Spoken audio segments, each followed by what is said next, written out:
Lamplight Audiobooks presents To Die But Once by Jacqueline Winspear. Narrated by Teal. Cowards die many times before their deaths. The valiant never taste of death but once. Of all the wonders that I yet have heard, it seems to me most strange that men should fear, seeing that death, a necessary end, will come when it will come. William Shakespeare, Julius Caesar, Act 2, Scene 2. Prologue. Hampshire, England, May 1940. The boy had not had a day without a headache in weeks. How many weeks was it now? And how many aspirin powders had he taken, every night when he arrived back at his digs, a shared room in another lodging house in another town with airfields close by, and buildings to be painted with that viscous grey emulsion. He wondered about the aspirin and the emulsion as he walked home from the pub, and deep down inside himself he knew that one had something to do with the other, though his mates on the job hadn't complained.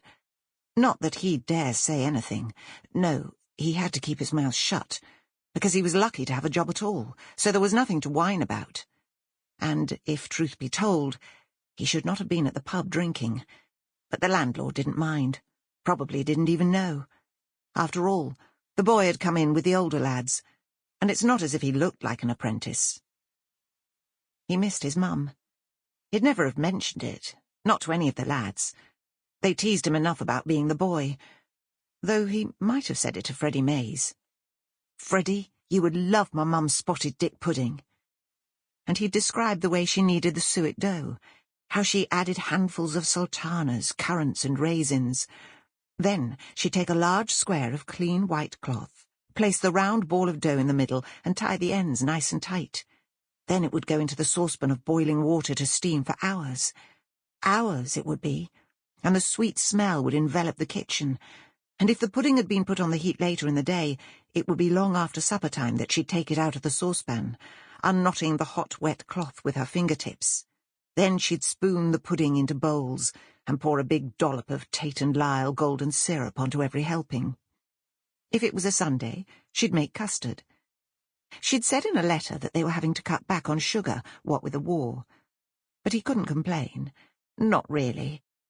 After all, this job was an account of the war, though for the life of him he'd never come across paint like it. He sighed.